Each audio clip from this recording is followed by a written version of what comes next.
तो भैया आज किसी मित्र ने पेन बॉडी का ज़िक्र किया।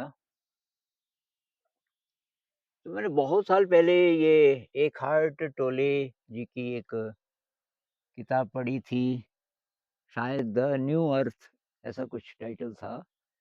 उसमें ये कॉन्सेप्ट आया था और उस समय मैंने बहुत ध्यान से भी नहीं पढ़ी। अ, पर ये जो पेन बॉडी है, मेरे ख़्याल से वैसे जिन मित्रों ने बहुत गहराई से पढ़ा तो वो बता सकते हैं और ज़्यादा विस्तार से। मेरे ख़्याल से वो ऐसा बोल रहे हैं कि कोई जैसे फ़ील्ड है दर्द का, पेन का, जैसे इलेक्ट्रोमैग्नेटिक फ़ील्ड है ना, ऐसा कोई अ, एनर्जी फ़ील्ड है शायद जो कि जिसमें बस ये पेनफुल ही चीज़ें हैं सारी और वो ईज़िली एक्सेसिबल है, उसी को हम ज़्यादा ज़्यादा एक्सेस कर पाते हैं। जो हमारी सामान्य एनर्जी होती है इंसान की। तो अब ये कॉन्सेप्ट और भी जगह है, बुद्ध भी तो कहते हैं ना कि दुःख है, जीवन दुःख है, क्योंकि जनरली सामान्य इंसान की एनर्जी लेवल को अ, दृष्टि में रख के अगर देखें, तो दुःख ही है। किसी भी इंसान की ज़िंदगी ले लो, उसको पूछो, जो बूढ़ा हो गया, भई कुल जितने पल आए आपके जीवन में, खुश आप कब-कब थे? तो गिने-चुने पल होंगे और बाकी तो वो यही बोलेगा कि भाई दुखी था। अब क्योंकि जो असली सुख है वो बहुत रेयर है शायद ऐसा लगता है और उधर बहुत ही कम लोग जाते हुए दिखते हैं। तो ये जनरल सी फ़िलॉसफ़ी बन जाती है कि कुछ नहीं है यार, ये जीवन तो बहुत छोटा है और इसमें खाओ-पियो ऐश करो हो सके तो, क्योंकि और कुछ नहीं है।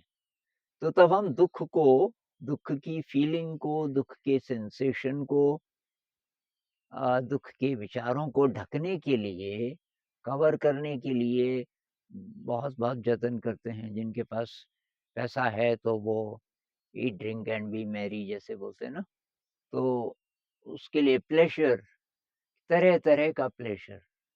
तो ये प्लेज़र, फिर वो प्लेज़र, फिर वो प्लेज़र और फ़िज़िकल प्लेज़र ही नहीं, साइकोलॉजिकल भी। साइकोलॉजिकल प्लेज़र में क्या आता है कि जिससे आपको अच्छा लगे, आपका ईगो थोड़ा-सा और प्रबल हो जाए, लोग वाह-वाह बोलें या आपसे जलें, किसी-किसी को उसमें भी मज़ा आता है कि भाई मैं उससे अच्छा हूँ, मैं उससे अच्छा हूँ, मेरे पास उससे ज़्यादा पैसा है, मेरे पास उससे बढ़िया कार है, मैंने शादी में बेटी की शादी में उससे ज़्यादा पैसे खर्च किए। अ, मेरे पास तो ऐसी-ऐसी चीज़ें हैं इत्यादि, मेरा बिज़नेस तो उससे अच्छा है। ये जो कॉम्पिटिशन की भावना है इसमें अहंकार है और तब अहंकार मेन रोल प्ले करता है, ये जो अ, साइकोलॉजिकली दुःख को ढकने के लिए।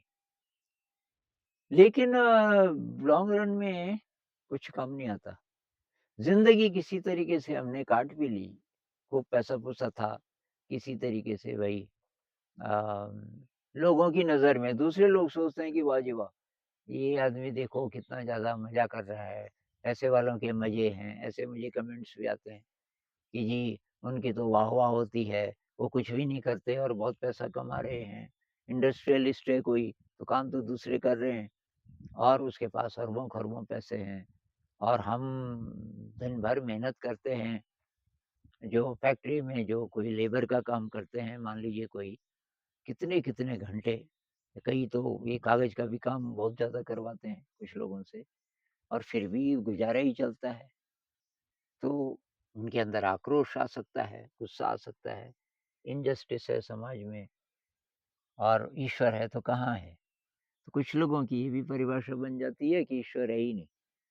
तो ये निहिलिज्म जो आया वेस्ट में, निहिलिज्म का मतलब कुछ नहीं है, कोई ईश्वर नहीं है, इसलिए किसी मॉरलिटी की ज़रूरत नहीं है। और तब वहाँ से ये खाओ पियो और ऐश करो वाली फ़िलॉसफ़ी ये और प्रबल होती है कि भाई जितना-जितना तुम प्लेज़र में इंडल्ज कर सकते हो, क्योंकि और तो फिर दुःख ही दुःख है। और ये कॉन्सेप्ट तब डर पैदा करता है, डर बढ़ता जाएगा, क्योंकि जिनके पास पैसा है, पैसा खोने का डर, इज़्ज़त है, लेकिन इज़्ज़त पैसे इत्यादि व्यय बार-बार की चीज़ों के कारण है, वो खो सकती है। क्योंकि आप डिपेंडेंट हैं दुनिया पे, और दुनिया का ओपिनियन कब बदल जाए और आपके रिसोर्सेज़ कब गड़बड़ा जाएँ, कोई भरोसा तो है नहीं।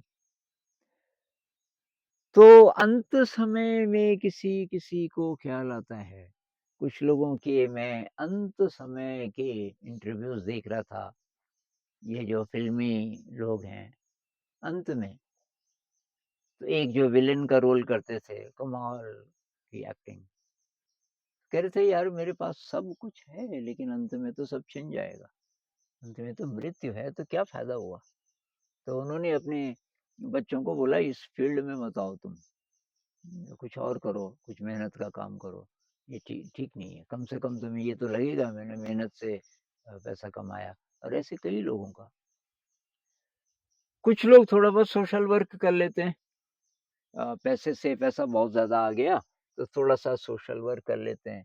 तो सोशल वर्क भी 2 तरीके से हो सकता है, एक तो सचमुच कंपैशन है आपके अंदर, दूसरा ये कि मेरी और वाह-वाह होगी, देखो जी ये तो सोशल वर्कर भी है। ख़ैर ये इस सब के बीच असली सवाल ये है हम कैसे जिएँ? हम कैसे जिएँ? तो भई अगर हमारी शिक्षा-दीक्षा ज़रा ठीक से होती, परिवार से अच्छे संस्कार मिले होते, या तो कोई होता, कोई कोई अच्छा इंसान हमारे साथ होता, जो बोलता कि भई संसार का ओपिनियन महत्वपूर्ण नहीं है। दुनिया में तुम्हारी वाह-वाह हो या ना हो, कोई जाने ना जाने, कुछ फ़र्क नहीं पड़ता। तुम नोबडी की तरह जी रहे हो, कोई नहीं जानता, कुछ फ़र्क नहीं पड़ता। असली बात है कि तुम्हारा एनर्जी लेवल क्या है, अंदर से। न्यूरोलॉजी की भाषा में कहें, तुम्हारा जो ब्रेन है, वो ऑर्डर्ड है कि नहीं, सुव्यवस्थित है कि नहीं? जी कृष्णमूर्ति जी भी बोलते थे।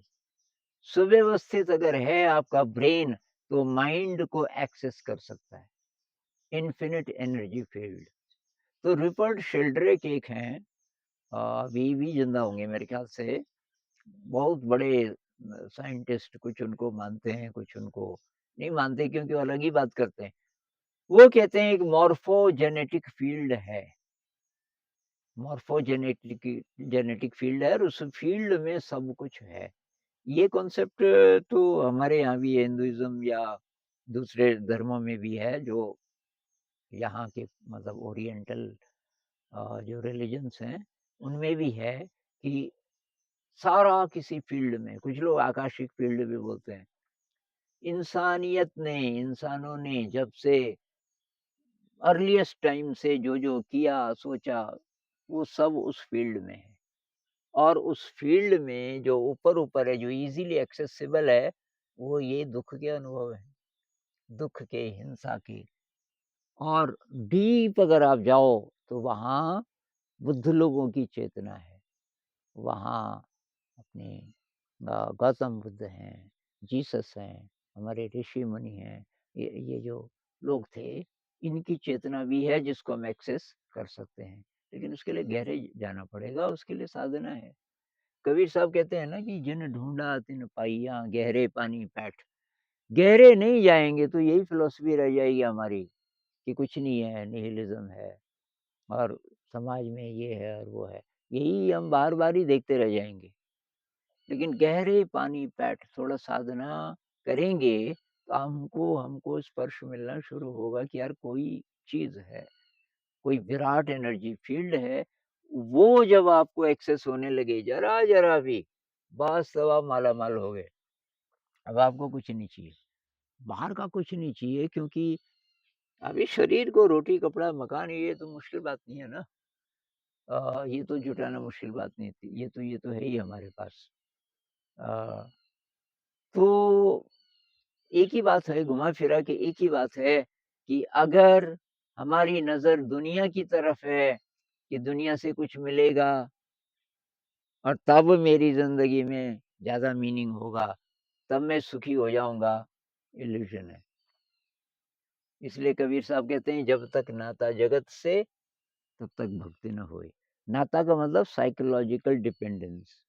नाता तोड़े हरि भजे, तो तब आपकी यात्रा शुरू होगी। उससे नाता तोड़ो दुनिया से, कौन-सा नाता? साइकोलॉजिकल। वो ये नहीं कह रहे हैं परिवार छोड़ के जाओ। अ, ये समाज में जैसे-जैसे आप रह रहे हो तो ठीक है। Psychologically you are free. Psychologically आप किसी पे डिपेंडेंट नहीं हो। आपकी जय-जय हो या आपको कोई ना पूछे, आपको कोई फ़र्क नहीं पड़ रहा है क्योंकि कोई और है जिसके साथ आप हमेशा रहते हो और वो जो और है, वो बहुत विराट है, बहुत विराट है। तो भई अब मैं तो यही बोल सकता हूँ कि अगर आपको थोड़ी-थोड़ी भी ये बात समझ आ रही है, ध्यान का अभ्यास कीजिए और ये बाहर के झमेलों में मत फँसिए कि इनजस्टिस है समाज को ऐसे नहीं है, ऐसा होना चाहिए, ये जो चर्चाएँ होती हैं ना, समाज बदलेगा, तब बदलेगा जब हमारा एनर्जी लेवल बदलेगा। ऐसे लोग बढ़ेंगे जो डिपेंडेंट नहीं हैं दुनिया पे और कम से कम आप अपनी ज़िंदगी को बदल सकते हो। आप सचमुच ये जो पेन बॉडी है, ये जो दुःख है, इस सब के पार जा सकते हो।